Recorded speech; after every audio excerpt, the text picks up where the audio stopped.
Vamos lá, então? Vamos lá. Vamos honrar a pontualidade, né, Isa? Exatamente, tá certo, né? Começar no horário bonitinho. Exatamente. Bom, algumas pessoas que eu estou vendo que já estão aqui nos acompanhando, já conhecem esse projeto, já viram algumas lives referentes a esse projeto. Trata-se de um projeto chamado Revoada Feminista. É um projeto que teve início com um grupo de ginecologistas e obstetras pelo Brasil afora. Por isso tem esse nome de uma revoada. São várias mulheres trabalhando em conjunto, levando o conhecimento à sociedade e não somente às mulheres a respeito dos direitos sexuais e reprodutivos das mulheres. E por que que esse tema ele se tornou mais relevante durante a pandemia? Na primeira live que eu tive a oportunidade de fazer com a doutora Aida, ela expôs muito bem. Ela está aqui até participando hoje, a Revoada Jovem, é isso mesmo. Levada jovem. Expôs para a gente que o problema no Sistema Único de Saúde referente ao atendimento às mulheres nesse período de pandemia, ele se tornou realmente uma problemática, tendo em vista que todos os olhos da medicina, nesse momento, estão voltados para o enfrentamento ao Covid. Então, mais uma vez, nós mulheres estamos sendo preteridas diante das nossas necessidades, como, por exemplo, a questão da maternidade, a questão dos direitos sexuais da mulher, e aí está tendo uma dificuldade de atendimento, e isso daí prejudica, colocando a mulher mais uma vez em uma situação de como preterida mesmo na sociedade. Sabemos que tem a importância agora do enfrentamento ao Covid, que realmente deve ter toda essa atenção, mas que todas as outras necessidades não podem ser esquecidas diante do momento que vivemos. Então, é um projeto muito bonito, é um projeto que está sendo realizado diariamente por várias mulheres de todo o Brasil, e hoje, então, eu tenho a oportunidade de estar aqui com a Isabela Birkenbrock, tem 16 anos, essa jovem estudiosa, ativista feminista, que eu tive a felicidade de conhecê-la, acho que tem 2 anos, né, Isabela? Faz um tempinho já.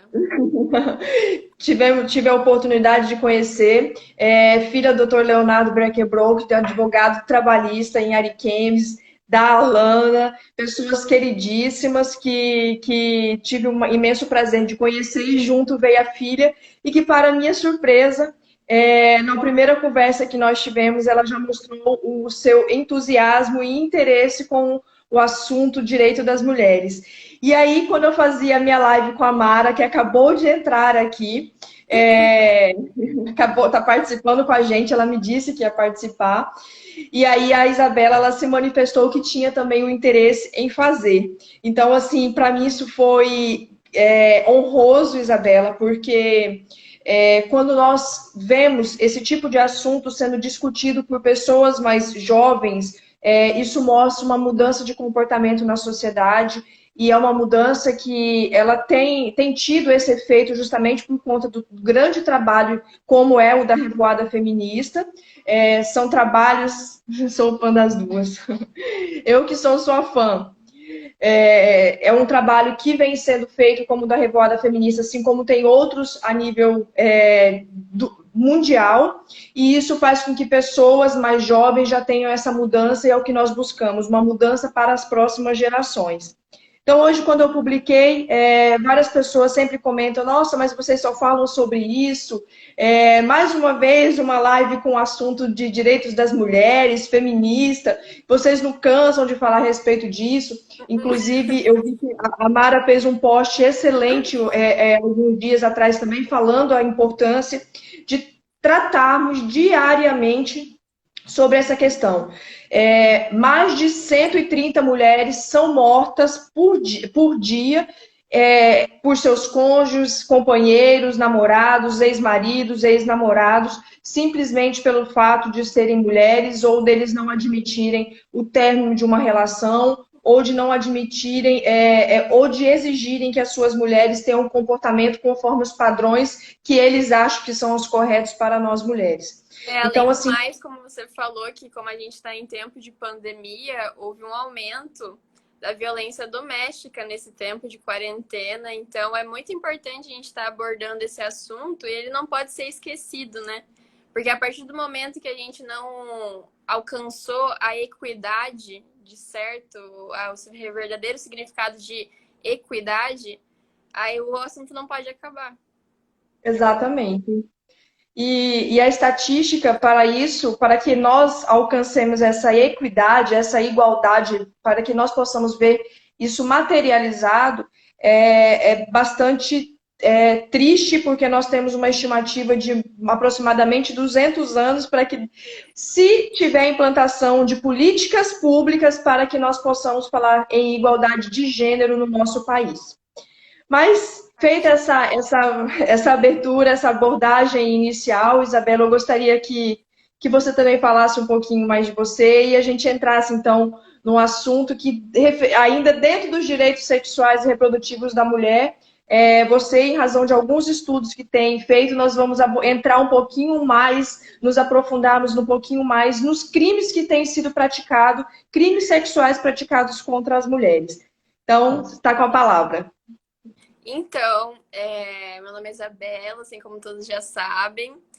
Faz pouco tempo, não faz pouco tempo, desde o 7º ano que eu comecei a me interessar por estudar o direito das mulheres.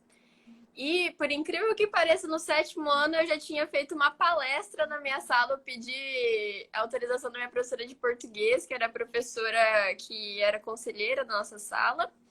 E eu quis fazer uma palestra sobre feminismo porque, querendo ou não, a gente desde nova já sofre muita coisa em questão desses padrões que são impostos pra gente, são fatores sociais, né, que são impostos a todos nós e que faz a gente entrar em um senso comum. E a gente não pode se culpar por isso, é óbvio, porque é algo que está imposto há muitos e muitos anos, desde que o homem é homem, desde que a mulher é mulher, isso é imposto para nós. Então, eu sempre fiquei muito interessada. O meu pai mesmo diz que eu sou uma pessoa, assim, palavras do meu pai, eu nunca ouvi outra pessoa dizer diferente, que eu sou uma pessoa muito humanista. E eu acredito nisso, porque eu acho que quanto mais a gente acreditar no ser humano e na sua capacidade de mudar o mundo, melhor ainda. E quem não a população que realmente deve começar isso é os jovens, é a partir da gente. Então eu estou muito feliz de vir aqui representar o pessoal da minha idade. Eu espero que as pessoas possam aprender tanto com a gente, porque a gente que é jovem, muita gente acha que a gente é leigo, que a gente está voado na vida, só que a gente realmente se preocupa muito com esses assuntos. E eu sou uma prova viva disso e eu estou muito feliz de estar contribuindo com esse projeto. Nossa, eu admiro demais a Renata, a Mara.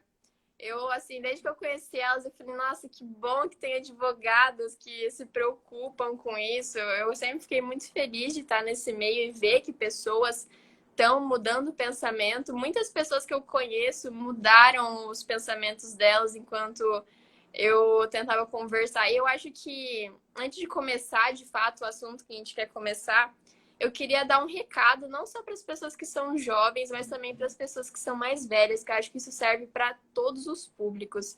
Que o conhecimento, a busca e a disseminação do conhecimento, aliados a uma humildade e uma imparcialidade, é o melhor conhecimento que você pode disseminar e garantir para você próprio. E é isso que eu acredito que vai mudar o mundo em si, principalmente fazer com que as mulheres consigam alcançar a equidade e todas as outras populações que são minorias, que sofrem também com esses fatores sociais, consigam alcançar. Eu acho que é isso, por enquanto, antes de começarmos definitivamente. Isa, é isso mesmo, e assim, é um assunto que me emociona, porque a gente vê muitas coisas tristes acontecendo diariamente, e quando eu vejo que a mudança, ela está acontecendo, e como você falou, uma representante da sua idade, da sua faixa etária, como a Mara trazendo que grandeza na fala, é exatamente isso que eu ia falar. Isso assim, me traz uma emoção que assim, eu já falei com pessoas doutrinadores a respeito do assunto, e eu tenho, assim, hoje realmente está sendo muito especial e eu estou feliz de tá tendo essa oportunidade de estar com você. E assim, quando o seu pai trata como você como uma humanista, de fato é isso, tratar dos direitos das mulheres é realmente ter um olhar humanista, um olhar humanitário para as mulheres. Várias pessoas já me falaram assim, mas assim, feminista, por que você fala que é feminista e por que você não fala que é humanista? E assim, tem uma necessidade de se falar que é feminista, e eu não tenho vergonha de falar que assim sou, porque direitos humanos, ser humanista, é olhar para um todo, é olhar para os direitos fundamentais de todos aqueles. Mas quando nós falamos em sermos feministas, nós estamos olhando para 52% da sociedade que é representada para mulheres e que sofrem uma violência diariamente, seja uma violência sexual, seja uma violência moral, seja violência patrimonial, e que muitas delas nem sabem aquilo que estão passando, que estão vivenciando. Então, mais uma vez, muito obrigada. E então a gente dá aqui início à nossa abordagem, que dentro do tema direitos sexuais e reprodutivos das mulheres, conversando com a Isabela, ela me falou que tinha feito um curso em Harvard, e hoje nós, então, já me passou muito na frente, viu, Isabela? Porque eu ainda não tive a ousadia era de fazer um curso em Harvard. Então, assim, me tenha hoje aqui como uma aprendiz de tudo que você vai trazer, de tudo que você vai falar, porque embora eu sei que é uma problemática, é um assunto que para mim também é uma novidade, porque você me mostrou números que eu não tinha conhecimento.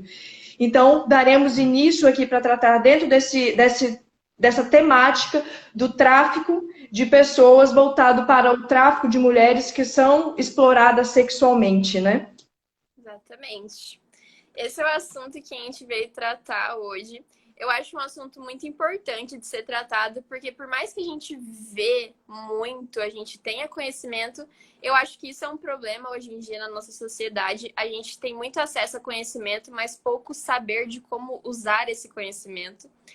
E a gente tem que acabar abordando, porque como a Renata disse, são direitos fundamentais. E esses direitos, a partir do momento que não são garantidos, eles têm que ser falados. Não tem como a gente, por exemplo, colocar a sujeira debaixo do tapete e esperar que ninguém veja, sabe?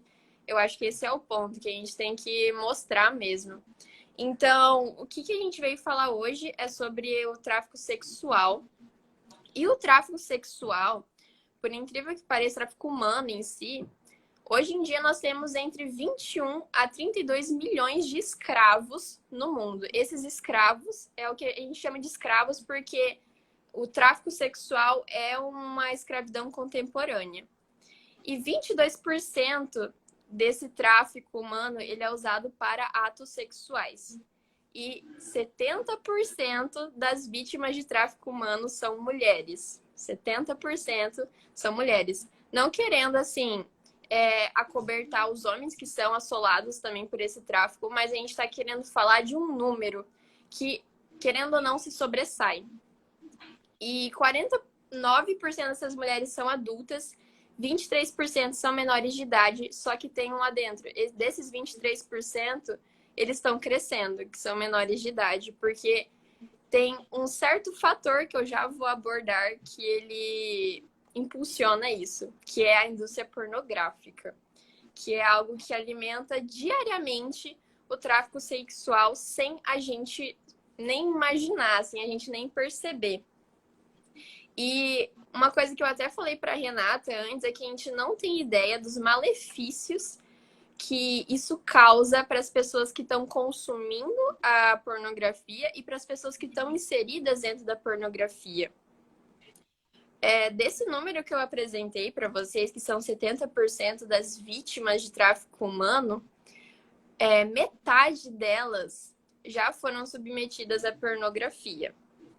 E isso a gente chama de uma conexão direta, né? Porque é quando a gente está tendo contato direto entre a indústria pornográfica e o tráfico sexual, que é o primeiro ponto da gente ter em mente que é uma conexão em si que alimenta um ao outro. Mas também tem as conexões indiretas, né? Que são aquelas que não acontecem diretamente, já na fala, mas que ocorrem de formas mais minuciosas, que eu até passei para Renata. Essas conexões, a gente tem algumas delas, como por exemplo, incidentais, que a partir do momento que as pessoas começam a ver a pornografia e ver filmes, vídeos, é abordado a mulher, de fato, ela é abordada como ato secundário, só é retratado o prazer do homem e isso é o que a gente vê.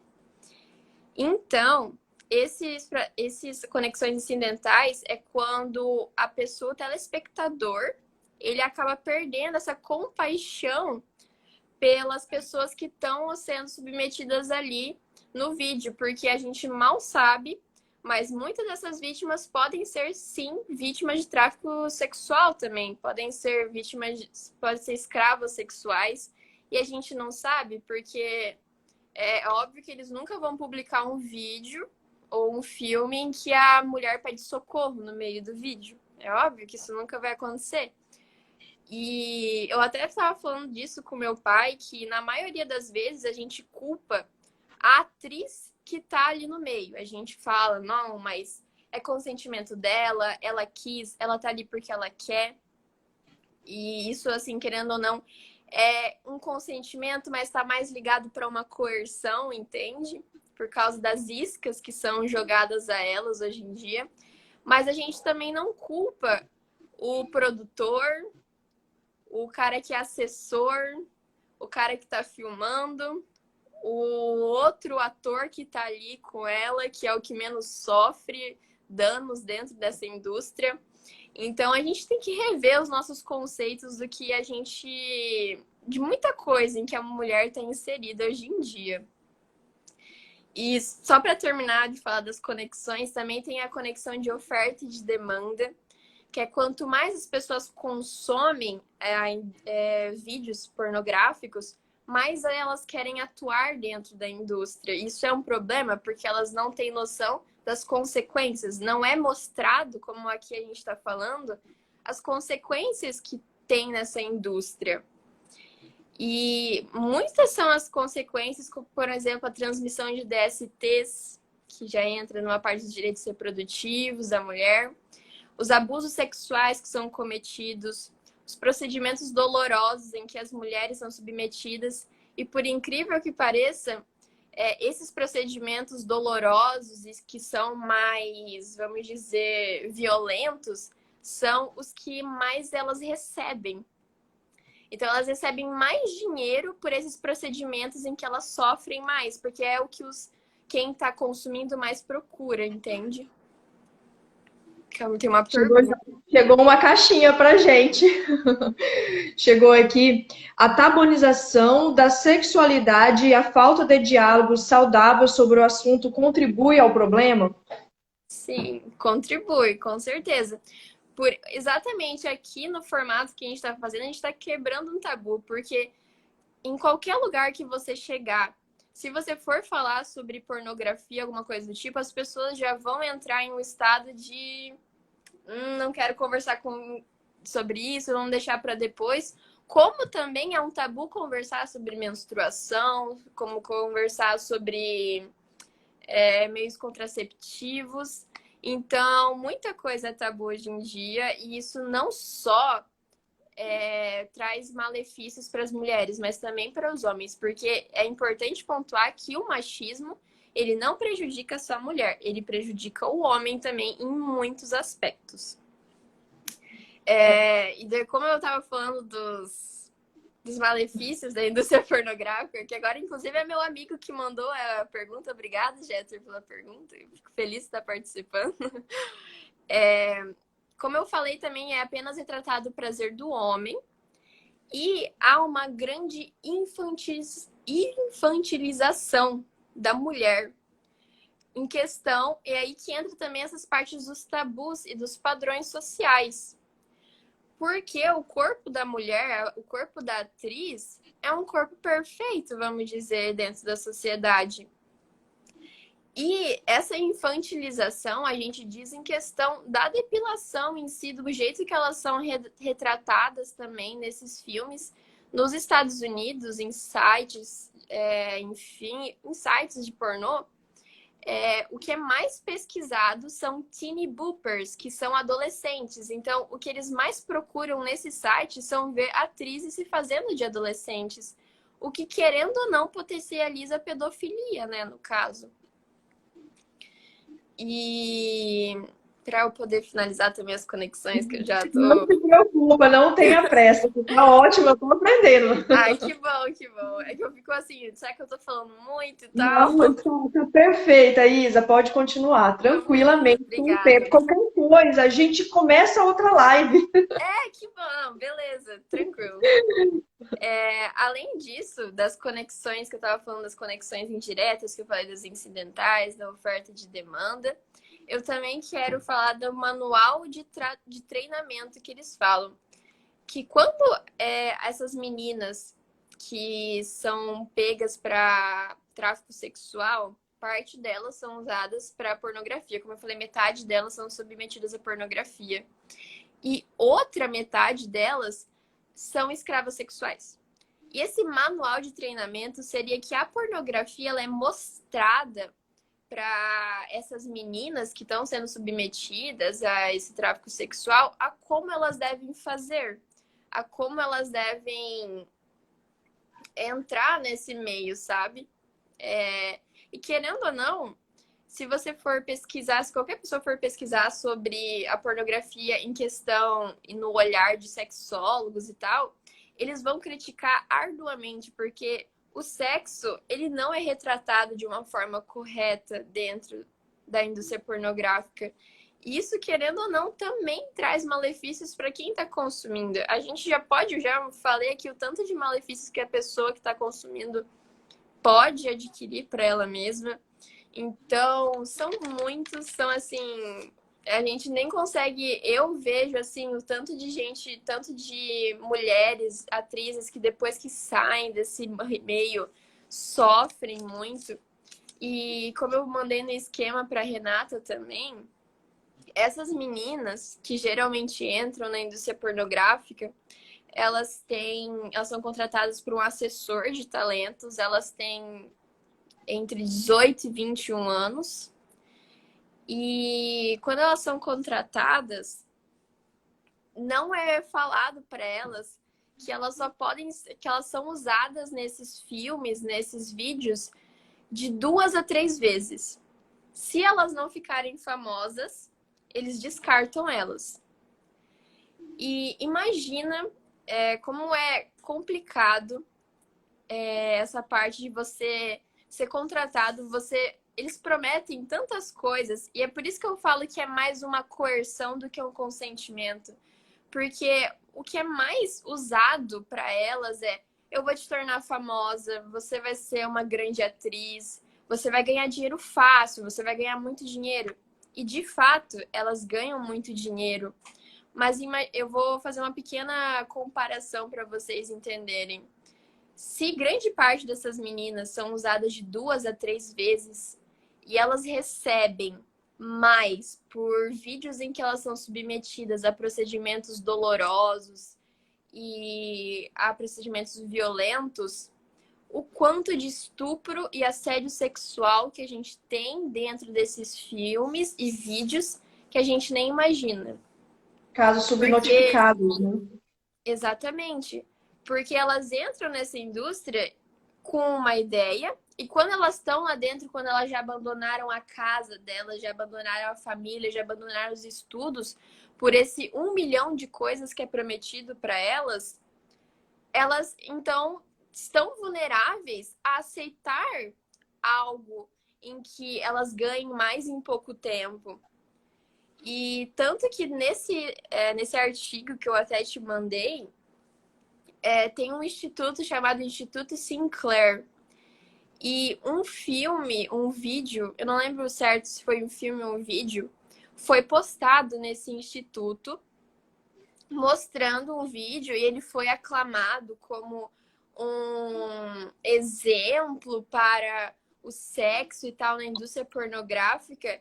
E a atriz que participou desse vídeo, ela falou: toda vez que vocês assistem esse vídeo, vocês estão me vendo sendo estuprada.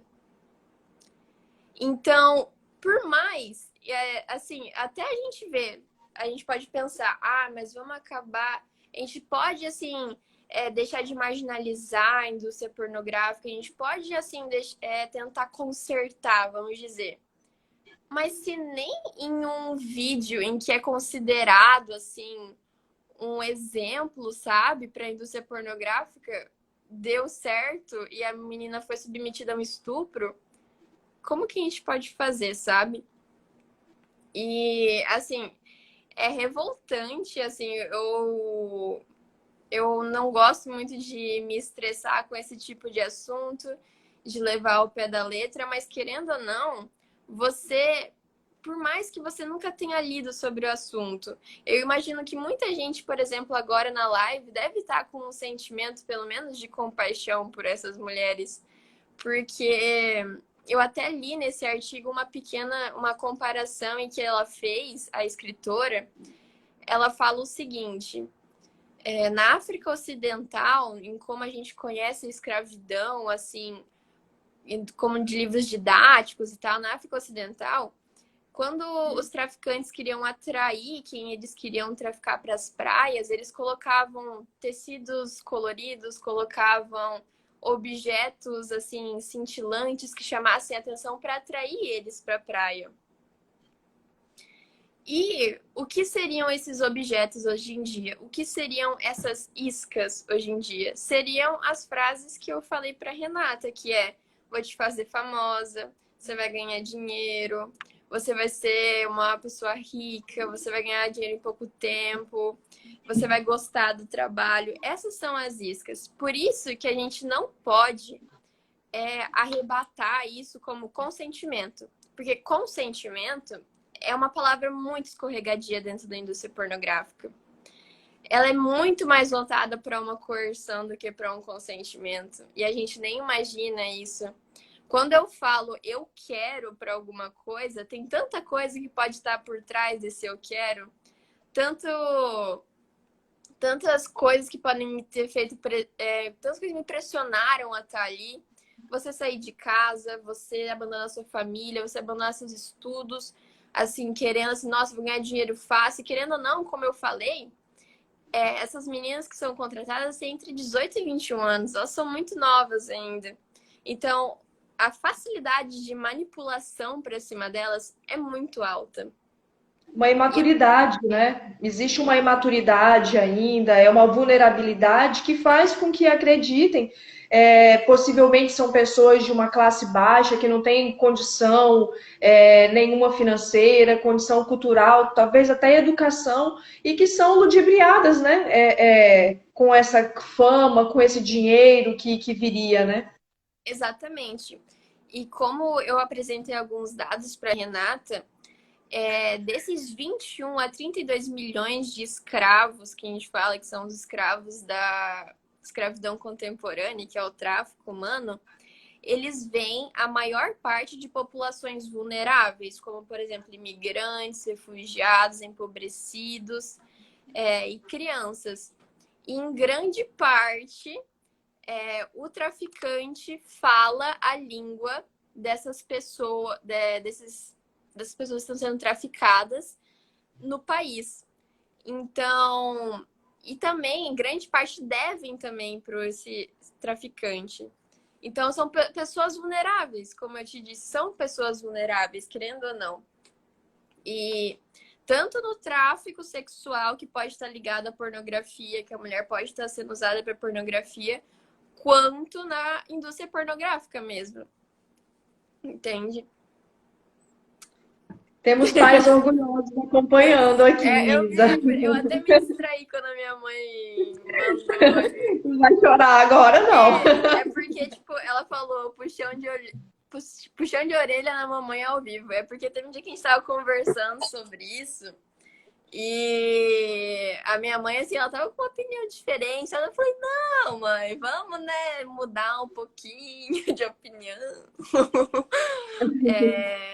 E eu acho importante isso, da gente conversar, assim, abertamente. E uma coisa que eu vejo, assim, só fazendo um pequeno adentro, uma coisa que eu vejo muito hoje em dia, no movimento feminista mesmo, são como é abordado os assuntos que a gente vê.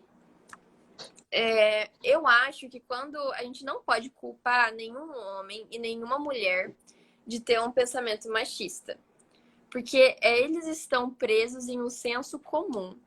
E quem tem a minha idade ou é mais velho já estudou Platão, a teoria da caverna, os que estão dentro da caverna, e quando você tem um mundo inteligível, um mundo sensível. Então, esse é o ponto, entende? A gente tem que saber como a gente vai abordar isso. A gente, de forma alguma, pode tentar... Tô com uma participação especial aqui, tá querendo aparecer. Tá ouvindo tudo, daqui a pouco vai estar... Exatamente. Mas, como eu tava falando, a gente tem que ter muito cuidado na forma que a gente foi abordar, porque a gente não pode culpar as pessoas de estarem presas a um senso comum. A gente tem que tentar, no máximo possível, tentar convencer aquelas pessoas de uma forma com conhecimento. É como eu falei, se você passar e adquirir conhecimento com humildade e... Eu falei humildade e... Eu esqueci, mas se você passar e adquirir conhecimento com humildade, você vai ter a melhor forma de conhecimento possível. E é importante que a gente saiba que nós nunca seremos donos de uma verdade absoluta. Eu tenho a minha crença, eu acredito nisso, a Renata acredita no que eu acredito, e é o que forma a gente, querendo ou não, é o que é imparcialidade. Já mandaram ali, o pessoal tá prestando atenção na live. Obrigado, pai, obrigado. Mas é isso, tipo, quando a gente tem que ter esse total cuidado, porque as pessoas têm diferentes crenças da nossa e elas cresceram em meios diferentes, a gente não pode culpar isso, a gente tem que abordar de igual como eu e a Renata estamos abordando aqui, conversando com vocês mesmo, passando o que a gente entende sobre isso, o que eu acho, o que a Renata acha, qual é a nossa opinião a ser, o que a gente estudou sobre isso. E o conhecimento é uma arma em que você próprio tem que aprender a usar. Então, se a gente está passando conhecimento para vocês, quem sabe o que vocês vão fazer com esse conhecimento, entende? Espero que se multiplique. Espero que se multiplique. Espero que eu esteja passando esse conhecimento da forma certa. É o Não que eu tenho espero, é o dúvida. que eu fico rezando para... Deixa eu te perguntar, desse levantamento, desse estudo que você já realizou a respeito desse assunto, você chegou a ver quais são os estados no Brasil que têm a maior prática desse tráfico de mulheres, que tem que enviam as mulheres brasileiras daqui para outros países? Você chegou a ver qual os estados? Então, o estudo que eu fiz ele era um estudo mais teórico, sabe, do que estatístico. Ele mostrava mais, assim, em geral, no mundo inteiro, como funciona. Só que, uma coisa importante, o Brasil, ele é um país que, querendo ou não, ele é assolado por pobreza. 28 milhões de pessoas, de acordo com a ONU, são assoladas pela pobreza aqui no Brasil. E ser assolado pela pobreza, de acordo com a ONU, é aquelas pessoas que não conseguem comprar 1.600 calorias por dia para comer. E a pobreza, ela é um fator que ela impulsiona muito o tráfico humano. Porque é aquele negócio, né? Tipo, as pessoas acabam crescendo em um meio onde o que cair na vila, sabe? Eles vão fazer para ganhar dinheiro. E, querendo ou não, as pessoas que são traficantes, elas também são submetidas a um meio que induz elas, deixa elas vulneráveis a realizar esses atos, em que elas vão ganhar um dinheiro fácil, né? Vamos dizer. Mas aqui no Brasil, provavelmente, são altas as estatísticas de tráfico Assim, sexual. considerando que a maior parte dessas mulheres que nós estamos falando que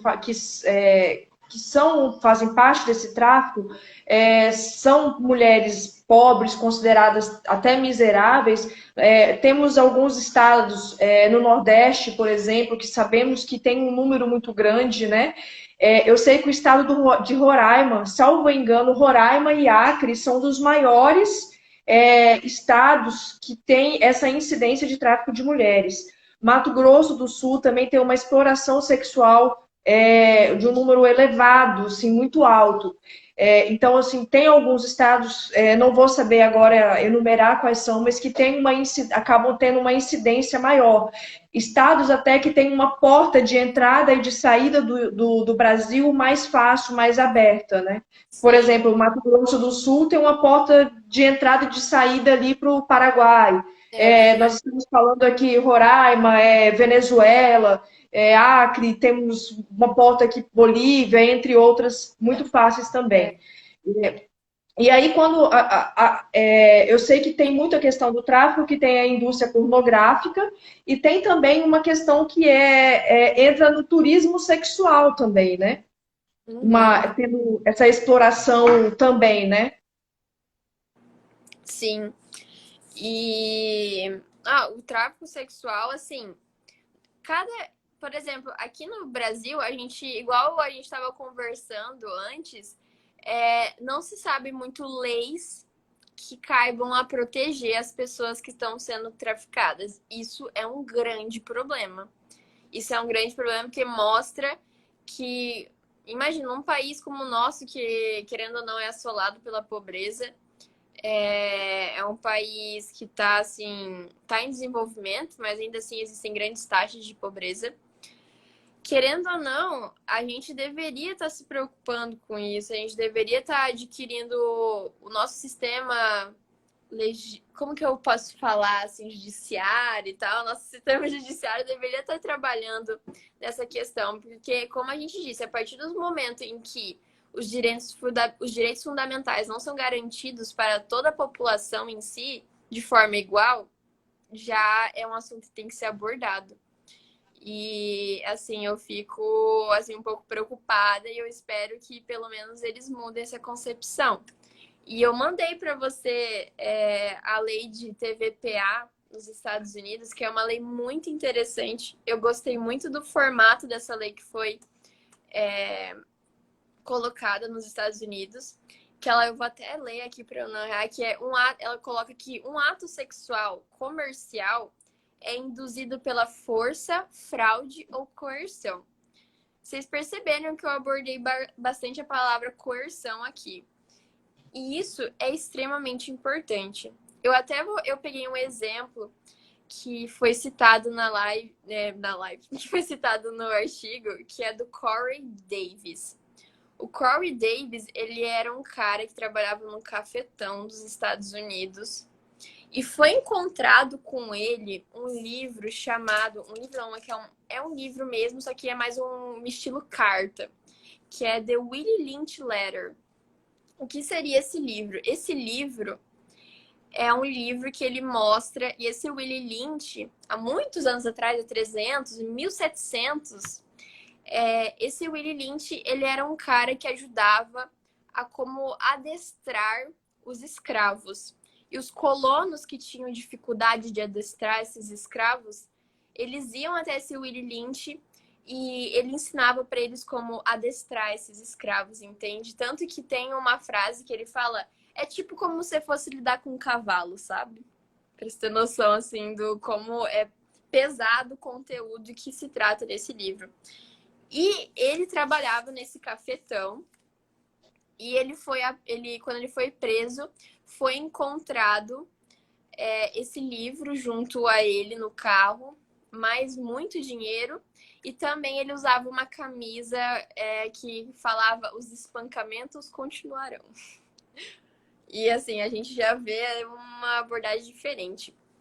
E esse cara, muita gente, houve uma grande mobilização, se eu posso dizer, nos Estados Unidos, mas também muitos movimentos sociais a ser quando ele foi julgado, porque as mulheres que estavam ali no cafetão dele, elas tinham liberdade de ir e vir, elas poderiam sair a hora que elas quiserem, elas eram americanas, elas não eram de outro país, ou seja, elas não estavam sendo traficadas, entende? Assim, internacionalmente, mas nacionalmente, vamos dizer que sim.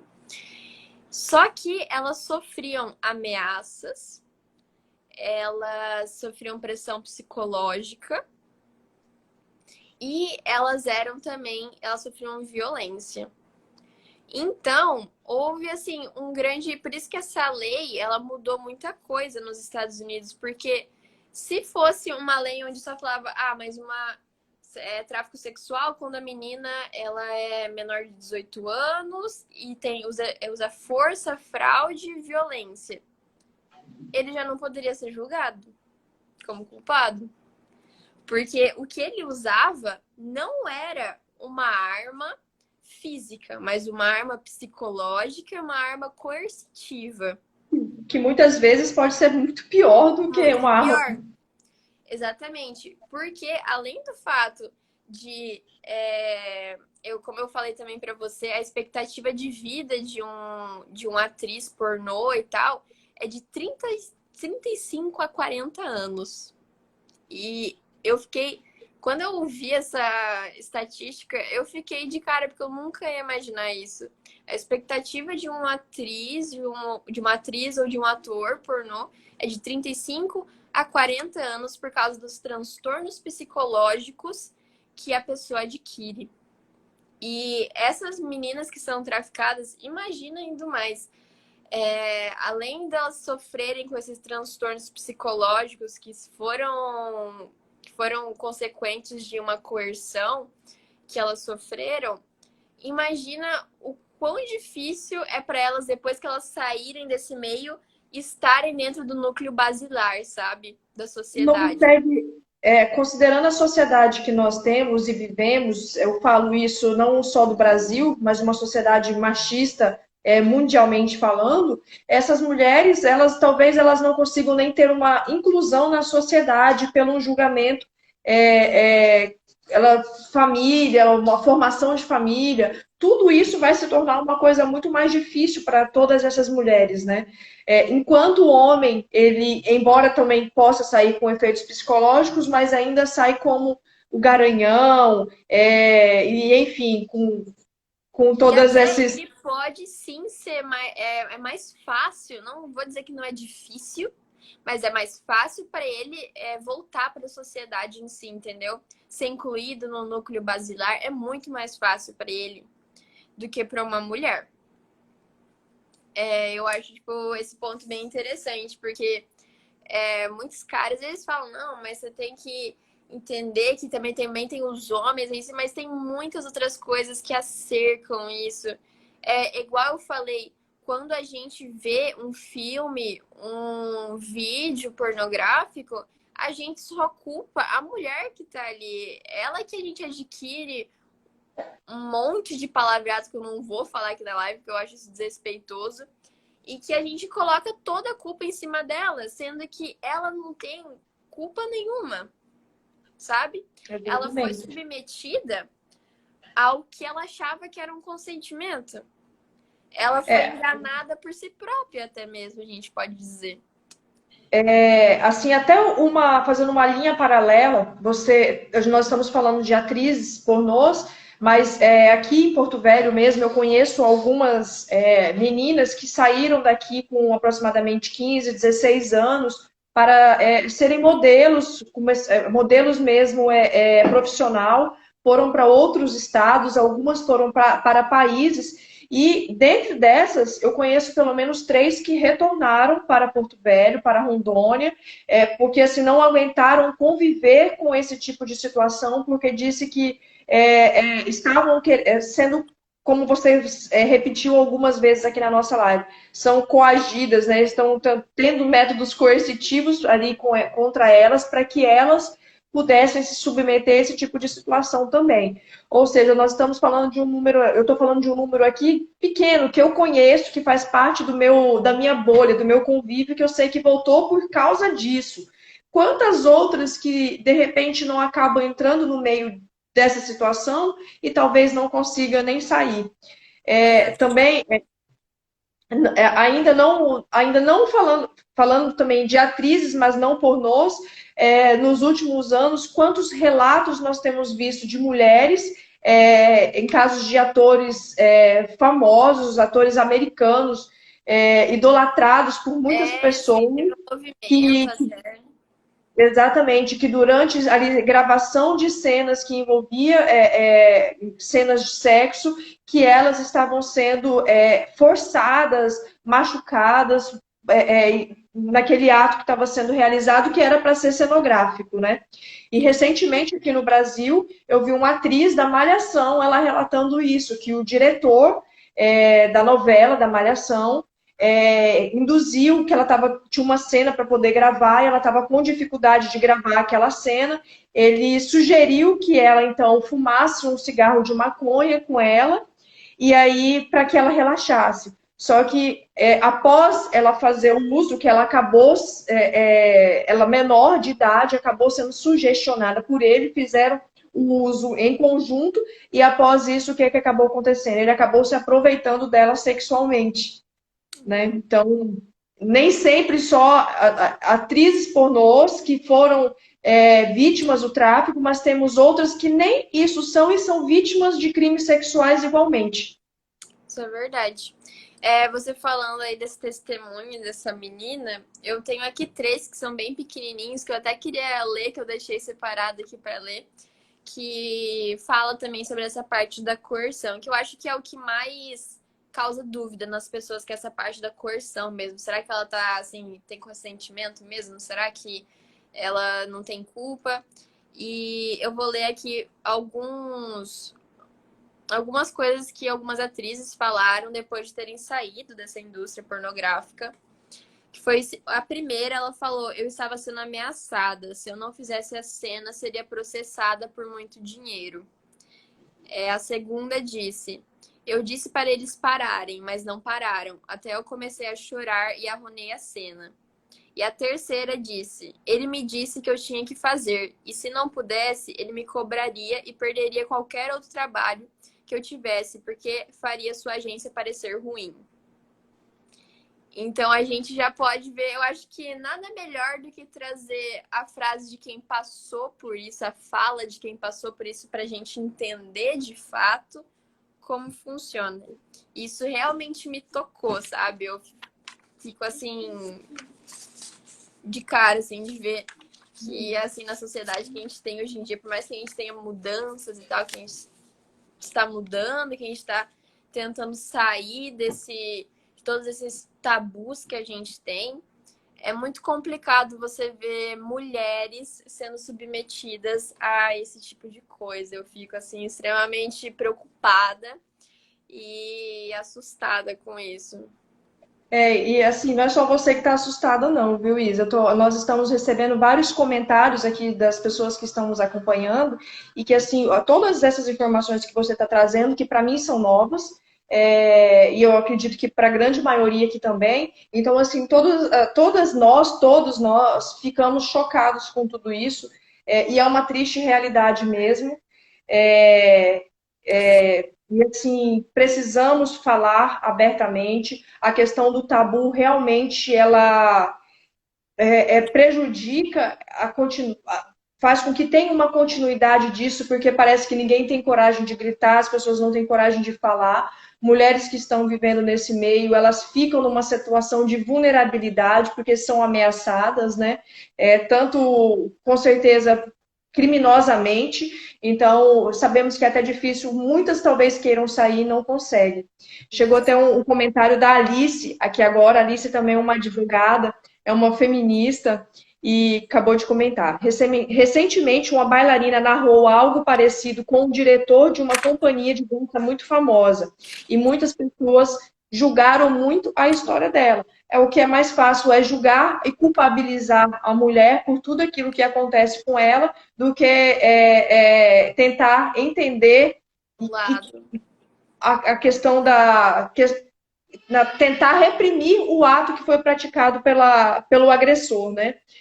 Normal não, nós não podemos normalizar esse tipo de crime, mas é comum que a sociedade faça essa inversão de valores, que é o que eu costumo falar sempre também.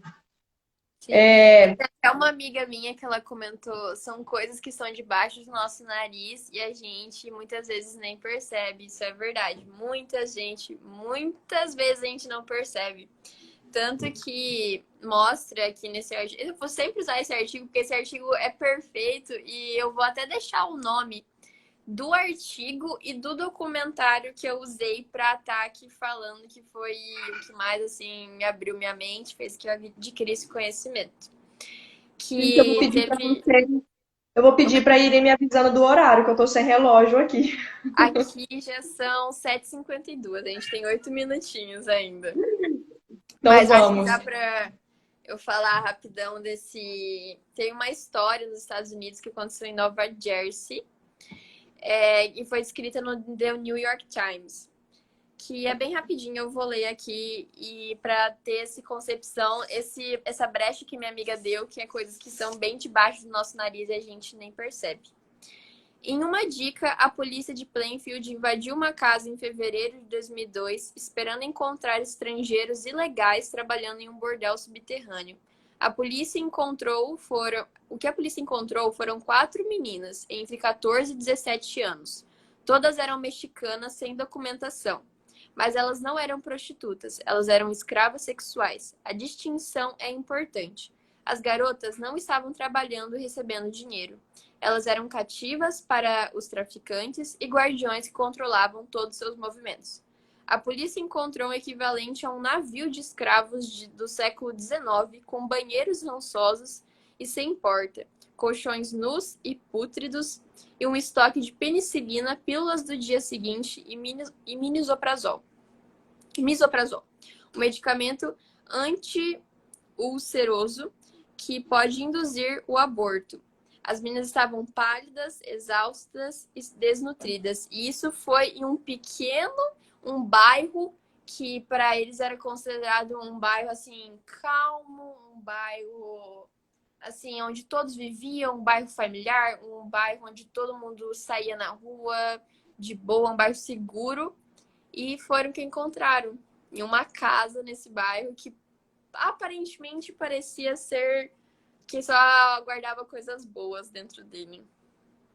Que normalmente é isso, né? Ele tem que fingir ter uma aparência e ali dentro tudo que está sendo praticado, né? Porque sabemos, é crime, então eles não podem ter isso daí de uma forma escancarada, que seria um estabelecimento de exploração sexual.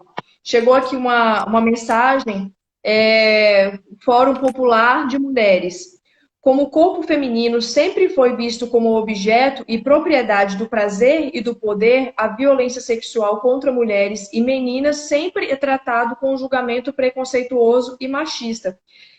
Inclusive, essa questão do julgamento preconceituoso e machista é que esses tempos atrás vieram me perguntar, estava tendo uma discussão de um grupo que eu não faço parte, mas é um grupo de mulheres, e mulheres esposas de militares. E essas mulheres, esposas de militares, estavam discutindo a desnecessidade de ter uma delegacia especializada de mulher. E elas não entendiam a necessidade de ter uma delegacia especializada de mulher. E uma pessoa que fazia parte do grupo, que me conhecia, que sabe que é um assunto que me interessa, veio me perguntar: Renata, me fala, porque eu sei que é importante ter, mas eu não estou conseguindo defender diante de todos aqueles argumentos. E assim, entre algumas coisas que eu coloquei, a questão do tratamento humanitário, que é destinado para a mulher, que está naquela situação de violência, que foi vítima de violência, mas principalmente para que uma delegacia especializada, que a mulher ali que foi vítima de um crime sexual, de qualquer situação dessa similar, que ela possa ser atendida por uma outra mulher que entenda aquela situação que ocorreu com ela, sem necessariamente fazer um julgamento daquilo, como se ela culpabilizando ela, revitimizando ela por tudo que aconteceu. O que normalmente acontece em delegacias quando não são especializadas. Não quero generalizar, mas o número de quando são delegados que atendem, que recebem essas mulheres, muito, acabam revitimizando e prejulgando essas mulheres. Então, só para poder considerar também um pouquinho desse comentário que nós recebemos. Isa, eu não sei se nós vamos ter muito tempo ainda, mas eu queria, diante de tudo que você me falou, esses tempos atrás, algumas semanas, surgiu à tona na internet um blogueiro, um Instagram. Então, o caso dele, então, se encaixa nisso que você está falando, essas mulheres que vivem com ele, então, seriam escravos? Se encaixa perfeitamente, porque além do fato desse cara ser visto um ídolo e a gente normalizar essa forma de idolatração por um cara em que ele tem muitas mulheres, um cara que é garanhão, um cara que só anda com mulheres assim, com um corpaço, sabe? O fato de a gente normalizar e dos caras idolatrarem isso é um problema. É um grande problema. E muitos caras falam, mas a mulher que tava lá dentro, que tava ali, que ele contratava atrizes pornôs, né, pra ir lá na casa dele, a mulher que tava lá, as atrizes que estavam lá, que, elas têm total consentimento, elas ganham muito com isso, e a gente aprendeu nessa live que consentimento é algo muito escorregadio na indústria pornô. E esse é o importante da gente ver. Tanto que tem vou falar aqui rapidinho, tem um artigo de uma feminista que eu não vou lembrar agora, que ela fala que todo o afeto, toda a admiração, todo o amor de uma relação entre, tipo assim, de um homem que é amigo de outro homem, ou um homem que é filho de um pai, assim, falar assim rapidamente. Geralmente os homens reservam essa idolatração para os homens. Eles reservam essa idolatração para os homens. E para as mulheres só resta um envolto, onde os homens guardam elas e, assim, protegem de tudo que está à volta deles e criticam com qualquer movimento. Igual meu pai, ele falou de uma vez que ele tá num grupo de moto e tem uma mulher que anda muito bem de moto, ela faz manobras incríveis, e os caras, eles se impressionam mais pelo fato dela ser mulher e tá fazendo isso, do que pelo fato dela estar fazendo bem o que ela faz. Isso é algo muito importante. Eu só queria corrigir também que eu falei errado o nome do remédio, até a doutora Cida acho que me corrigiu. Está acabando a nossa live, falta 24 segundos. Mas foi isso, gente. Então, quero te agradecer muito nesses últimos 15 segundos. Foi excepcional, muito obrigada mesmo. Queria ter conseguido ler todos os comentários, não quis, mas fica aqui a minha imensa gratidão e a minha honra de ter tido a oportunidade de falar com você esse assunto. Obrigada, Acabou! Gente.